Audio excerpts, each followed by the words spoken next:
stand, through the sky, through the land. Do you hear, do you hear? In the heights, on the plain, in the vale, on the main, in the sun, in the rain. Do you hear, do you hear? Through the roll, through the rush, through the throng, through the crush. Do you hear in the hush of your soul, of your soul? Hear the cry, fear won't still. Hear the heart's call to will. Hear a sigh, startling thrill in your soul, in your soul. From the place where you stand to the outermost strand. Do you hear, oh my friend? Do you hear, do you hear? All the dreams, all the dares, all the sights, all the prayers, they are yours, mine and theirs. Do you hear, do you hear?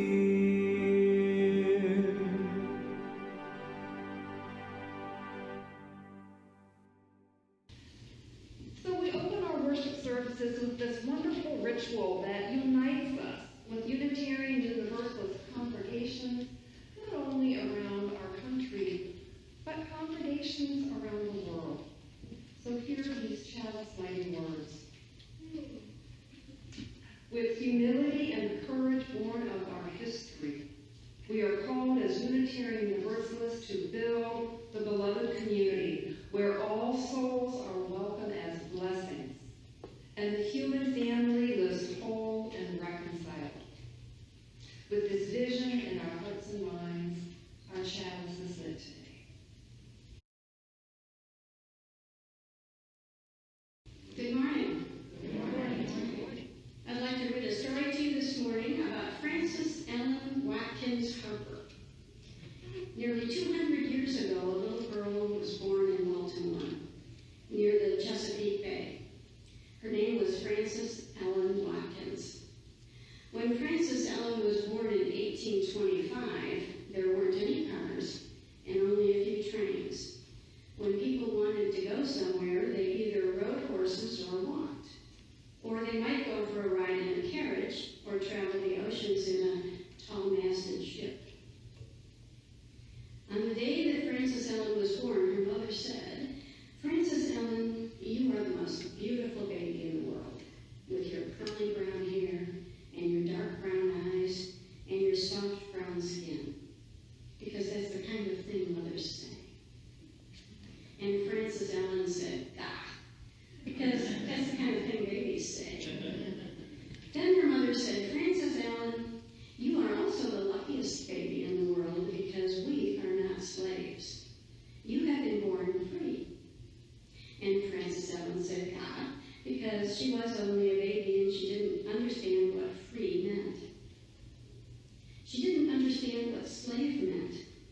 She didn't know that in 1825, slavery was legal in the southern parts of the United States of America, including the city of Baltimore. She didn't know that people with dark skin, brown skin like hers, could be bought and sold. She didn't know that children, even very little children, could be taken away from their mothers and fathers, and they would never see each other again.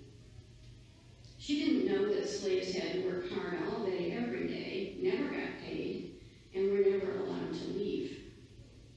She didn't know that sometimes slaves were beaten or made to wear chains. They didn't have good food to eat or good clothes to wear often. She didn't know that slave children often didn't have any toys, not even one. Frances Ellen was only a baby and she didn't know any of that. But her mother knew.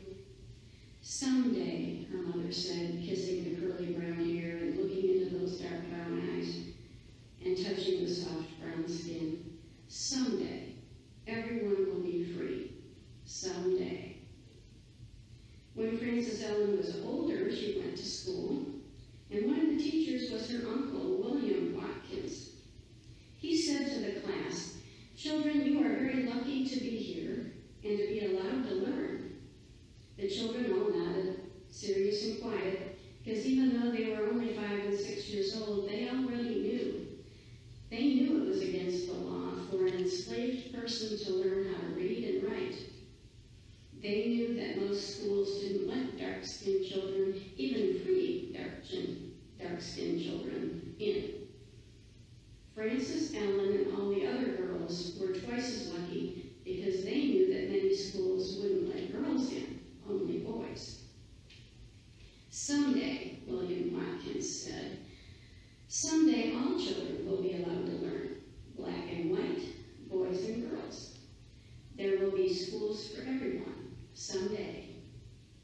Then he smiled at them and opened his book. But you, lucky children, can start learning today. And Frances Ellen learned. She learned math and spelling, English and Latin and Greek. She learned history and geography and music. But what she liked to do most of all was write. She wrote stories and poems and essays whenever she could. She studied hard and she did her homework every day because she knew she wasn't going to be able to stay in school very long. Her family needed money. When she was 14, she left school and got a job. She lived with a Quaker family and helped take care of their children, and she cooked and cleaned. Someday, Frances Ellen said to herself as she hung up the laundry on the clothesline or chopped the carrots or scrubbed the floors, someday children will be able to stay in school longer and learn all they can. Someday. But even with chopping carrots and scrubbing floors, Frances Ellen still found time to read. The Quaker family she lived with let her use their library because, just like her uncle, they believed that everyone should be allowed to learn. Frances Ellen found time to write, too. She wrote stories and poems of her own. When she was 20, she published her book, Autumn Leaves, which was sold in bookstores. A woman wrote this? Some people said. A colored woman? No, that's impossible. It's too good. Someday, Frances Ellen said to herself as she dipped her pen in the inkwell to write another poem, someday people will know that the work you can do doesn't depend on the color of your skin. People will know that both men and women can write, someday. But someday didn't look like it was coming anytime soon, and so Frances Ellen decided she would help it along. She wrote poems and stories and sold over 10,000 books. She helped people who were running away from slavery by sending them some of the money she had made from her writing, even though helping them meant she could have been put in jail. She traveled from state to state giving speeches to crowds of people, white people, black people, women and men, and she told them that slavery was evil and should be against the law. And finally, after more poems, after more speeches by Frances Ellen and by many other people, after 15 years and a civil war that nearly ripped the country in two, finally slavery was illegal in every part of the land. Everyone was free. Frances Ellen's mother's someday had finally come. But there was still a lot of work to be done to make all of those other somedays happen. So Frances Ellen got to work. She traveled to the southern part of the United States and helped start schools for all those people who hadn't been allowed to learn or go to school before. She worked with Susan B. Anthony and Elizabeth Cady Stanton to change the laws so that women would be allowed to vote, just like men. She worked with the Women's Christian Temperance Union to try to stop people from drinking too much alcohol and then not having any money left for food. She worked with different churches to feed the hungry and teach the children. Of all those churches, the one that she chose to join was the first Unitarian church in Philadelphia. She became a Unitarian because she knew that Unitarians worked hard to make the world a better place and to make those somedays come true. So here we are. It's been nearly 100 years since Frances Ellen died, and many of her somedays have arrived. It's not legal to keep slaves anymore in the United States. Women can vote. All children are allowed to go to school, and they can stay there until they're 18. We know that the work people can do doesn't depend on the color of their skin or whether they're a boy or a girl. But still, there are many somedays that haven't yet arrived. There are still people who are hungry. There are still children who don't have good schools. There's still a lot of work to be done. So just like Frances Ellen, we Unitarian Universalists need to get to work and make those somedays come soon. Thank you, Mary, for sharing a story of Frances Harper. So we enter the time of our service now that we call Joys and Concerns, knowing that each one of you woke up this morning with your heart filled with many thoughts and emotions, some joyful, some full of gratitude.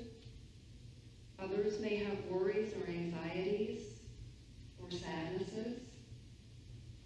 And so we bring those with us into this community of caring. And first, we will share from the book. And our first is one of gratitude. Hooray, we're back. Writes someone ending. Someone writes many thanks to Martin Schreiber and Dan Bond for the extraordinary number of hours they have devoted to keeping our church homes safe and well maintained.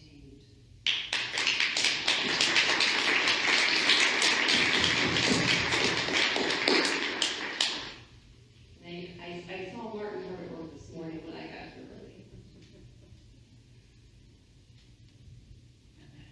The next, between Mary Ann's tender, loving care and the hospice team, Ross is being taken care of at home now. As we gather today, I am sure we all miss singing and hearing them in the choir. Please keep them in your caring thoughts and prayers. David Demansky needs a few good men to assist in moving the harp from the old piano onto the trailer after the service. All right, so find Dave after the service. The next, thank you for all your donations for the Afghanistan refugees. The last time items have been picked up, one carload went to Fairmount Temple, one of our Sisters Keepers partners, to help with a family of 9 that they are sponsoring. The rest went to give to be shared with Afghanistan families as they are working with on the west side. East Shore once again showed what a compassionate and caring community we are. It's a lot of gratitude in this very special book. Now we enter a moment of silence where we search our own hearts for places where we might feel gratitude or be in need of solace.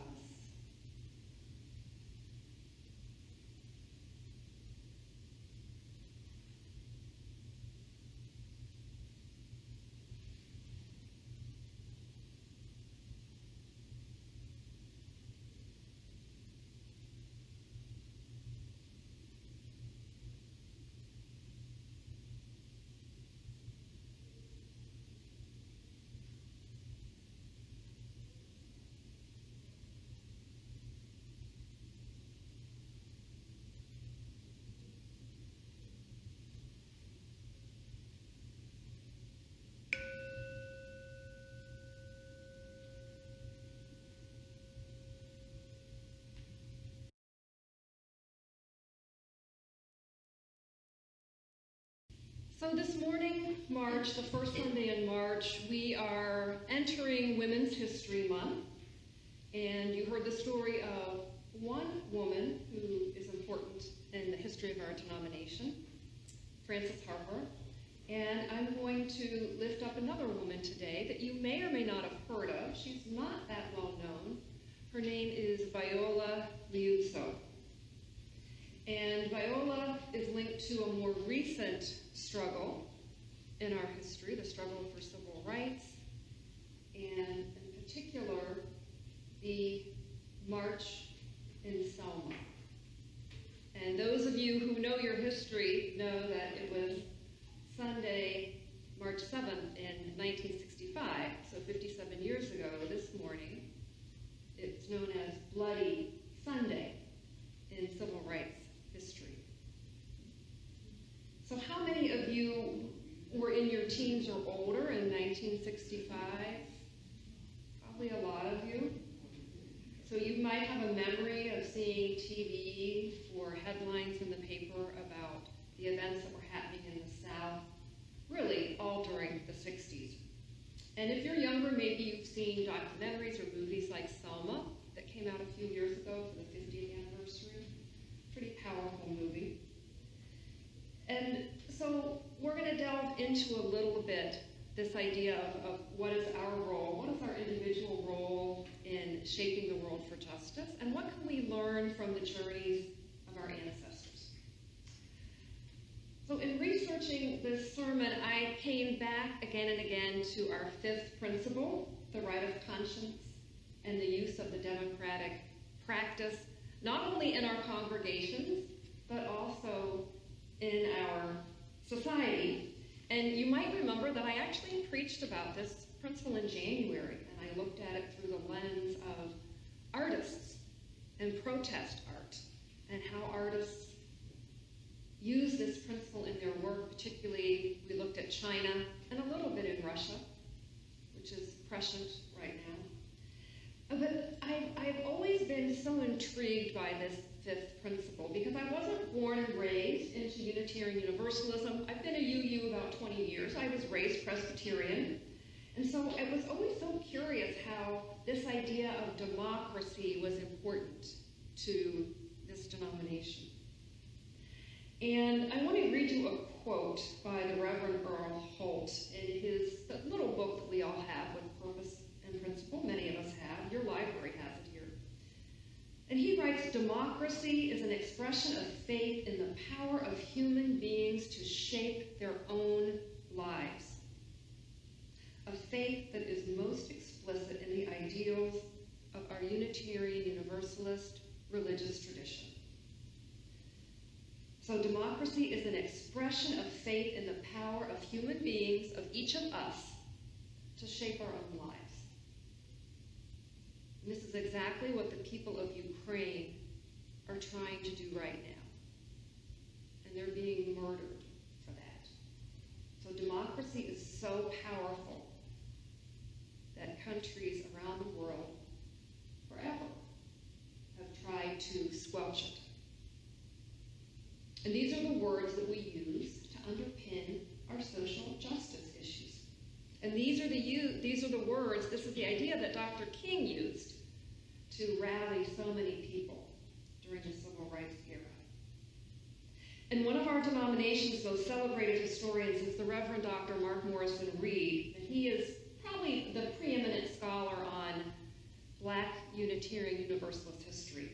And he wrote this great book in 2014. It's called The Selma Awakening, How the Civil Rights Movement Tested and Changed Unitarian Universalism. And I read that book when I was studying to become the minister. That came out about the last year before I moved into the ministry from seminary.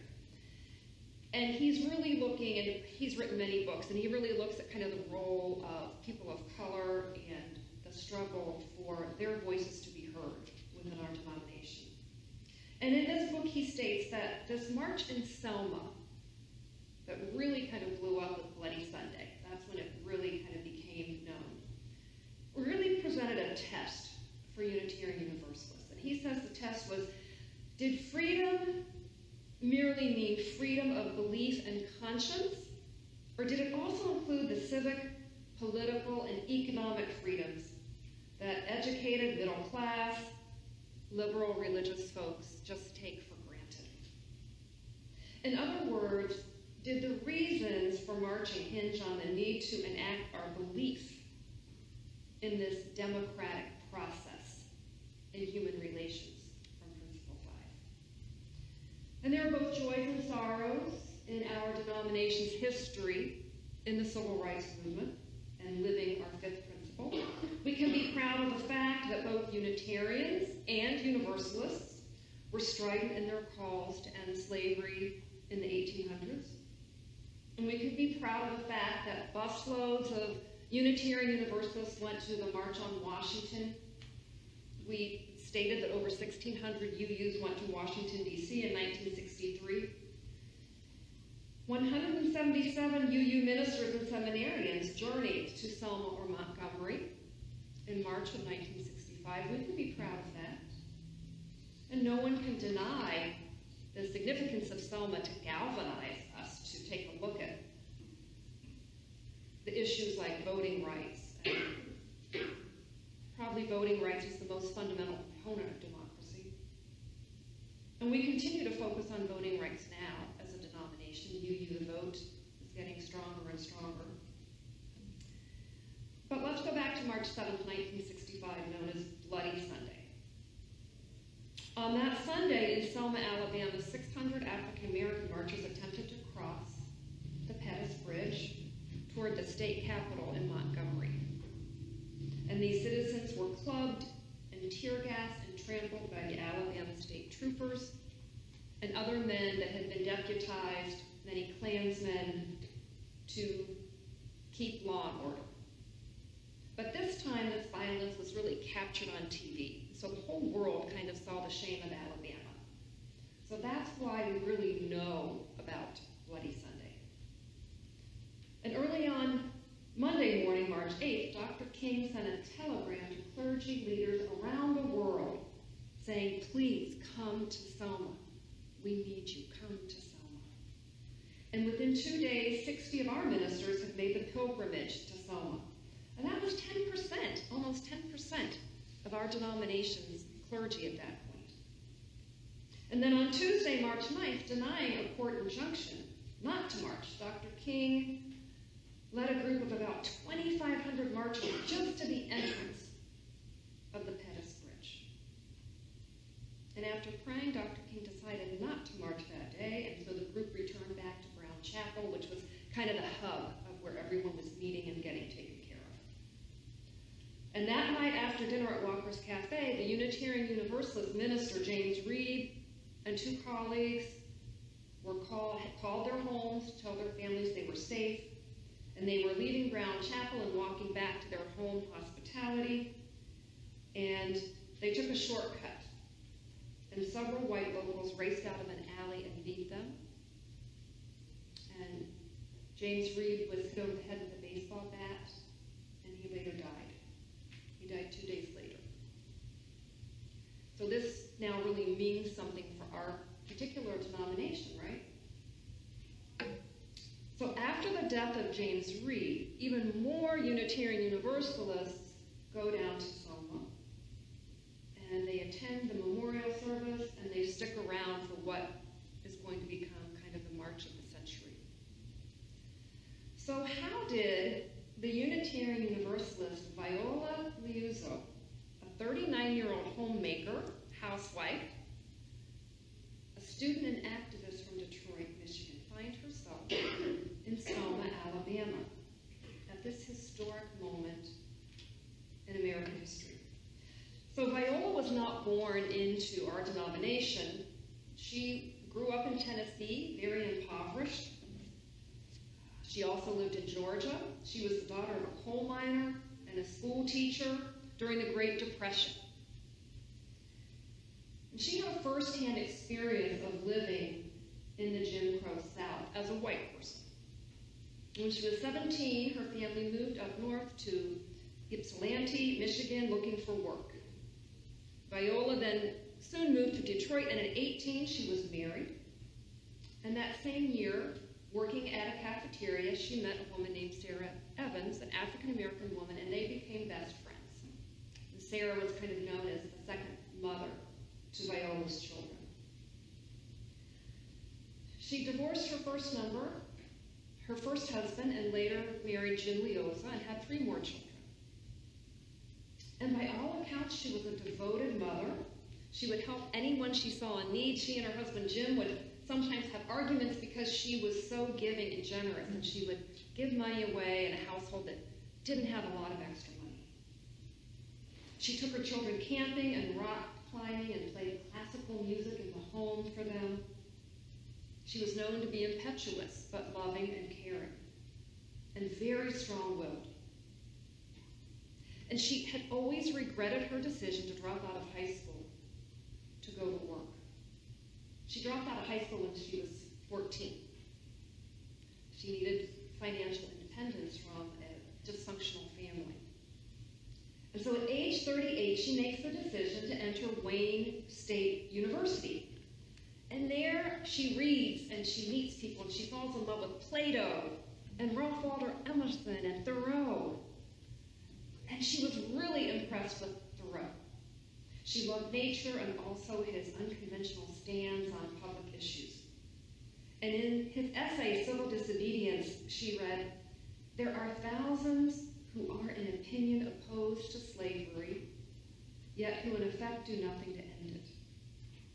Who, believing themselves children of Washington and Franklin, sit down with their hands in their pockets and say that they know not what to do and so do nothing."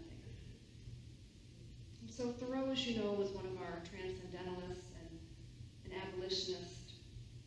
And she was really impacted by this history that's represented by people like Francis Harper and Thoreau and what she saw happening in her world right now. And so she carried this 19th century observation into her day-to-day life, what was really happening. And she was a woman of action, and so to do nothing was not her way. And in her time at Wayne State, she met a lot of young people. I mean, she could have been a mom to some of the people that she was meeting. So she saw these kids who had been freedom riders in the South. She was learning from them. She was remembering what it was like for her to grow up in Tennessee and Georgia. And so she decided after the events of Bloody Sunday to help in whatever way she could. So on March 16th, she called her husband from the university, and she told him she was driving to Selma. And Jim asked if he could go with her, and she said, "No, this is really something that I want to do by myself. I need to do this on my own." And so she drove 3 days and 3 nights. It was 1,000 miles to Selma. Historians can find no records of her staying at hotels, so they think that she probably slept in her car, pulled over the road and slept in her car in between stops at diners and gas stations. And she arrived Friday afternoon, and she immediately began working at the hospitality table at Brown Chapel, that was the hub. And she boarded with the Jackson family. And in just a few short days, they had a teenage daughter. She had made arrangements to, after her work, the teenage daughter was going to drive back up to Detroit to find work and a better education in the North. And she had also donated her car for voter registration. And she had volunteered to drive people back and forth to Selma once the rally in Montgomery had concluded. So after marching to the Montgomery State Capitol, Viola and a young Selma native named Leroy Moten ferried marchers back from Montgomery to Selma. And this might sound like an easy job, but it wasn't. It was 7 p.m. when they teamed up to ferry the last group of people. And they wanted to make sure they picked up any stragglers because it was very, very dangerous. And President Johnson had federalized 1,800 Alabama guardsmen and sent 2,000 additional troops and 100 FBI agents to provide backup, simply to get marchers safely out of the capital of Montgomery, back across to Selma. So the marchers had been urged and coached to get out the minute they could because people were being killed for marching. And there were these elaborate exit plans to get the Northerners to the airport and the bus depots quickly because the National Guard would pull out at 9 p.m. and only a skeleton crew of law enforcement would be left. And who knew if they could trust that skeleton crew? And the state police were very well aware of these orders, so they knew what their windows were. So driving along Route 80, Viola and Leroy were boxed in by 2 cars carrying Klansmen and FBI informants. And they were shot and killed. And to this day, no one knows who actually fired the gun from one of the cars, but Viola was immediately killed. And, you know, the police in the South often collaborated with the Klan, and the FBI really offered no help, even if they knew of murder plans. tried twice and found not guilty, both times by an all-white jury. And this was simply justice in Alabama at this time, particularly for a white woman who was driving in a car with a black man in the front seat. And Viola's family, unfortunately, kind of disintegrated after her murder. Death threats were made at her home in Detroit, and Jim had to hire around-the-clock guards. The children were harassed in school. They had to change school. The FBI began a smear campaign against Viola to cover up that an FBI informant, at the very least, had been in one of the two death cars. And that FBI informant might have even been the person who pulled the trigger. So they couldn't let that come out, so they began a smear campaign against Viola. She was accused of using drugs and alcohol, of having an affair with Leroy. The public was scandalized that a mother of 5 would leave her children to fight for justice.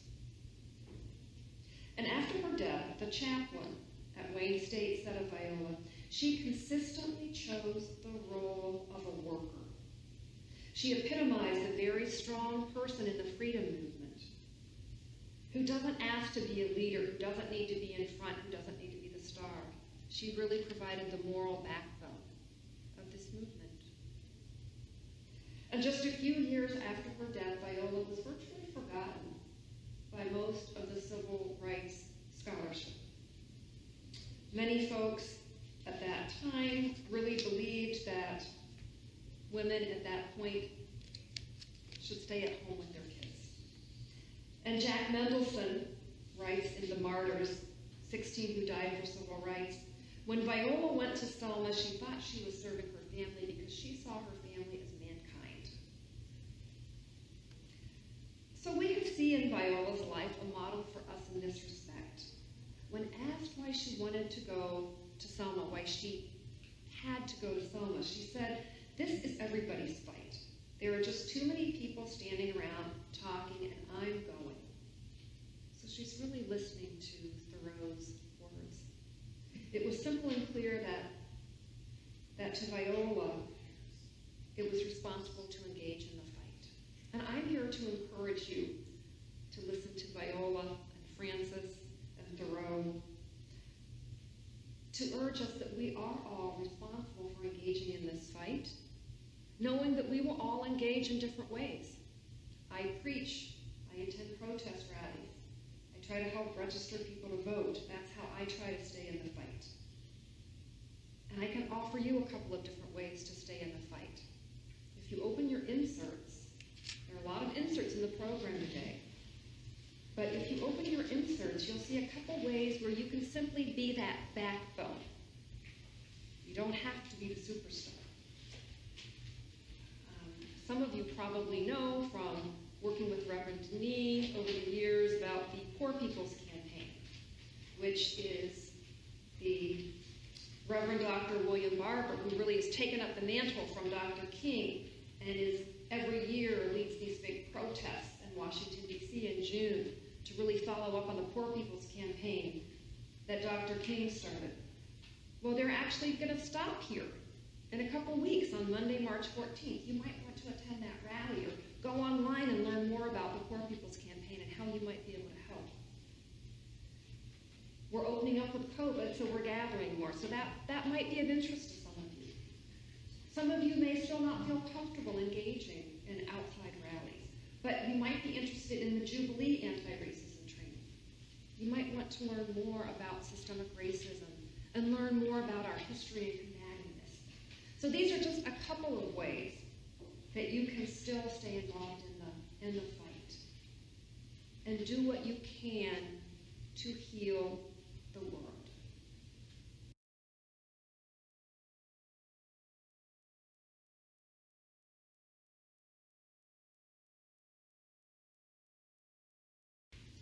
At times, our own light goes out and is rekindled by a spark from another person.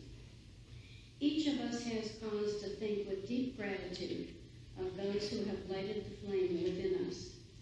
So let there be an offering now to show our support for this community and for the wider community as we strive for equality and justice for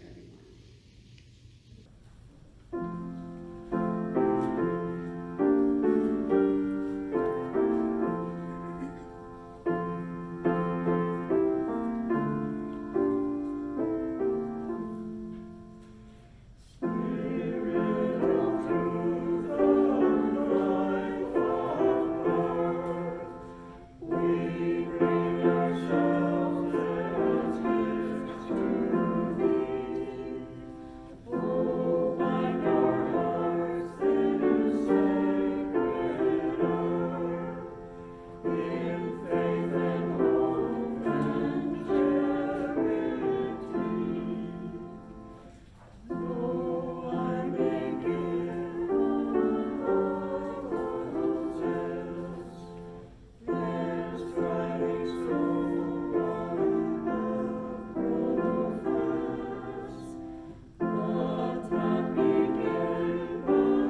member of the Board of Trustees, I would like to thank you for your attendance here today and for all the gifts you have brought with you. The gift of your presence, the gift of care you give to each other, and the gift of financial resources that you share with all of us. Please know that these financial resources are used with diligence and care by your Finance Committee and your board to help sustain this caring community.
Now let us go out into the world with resolve, with acts large and small, become a piece of the moral backbone of our community. Our worship has ended. Let our service begin. We join hands in Unitarian Universalist fellowship, pledging ourselves to an individual religious freedom which transcends all creeds, not to think alike, but to journey together.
Bye, Internet friends.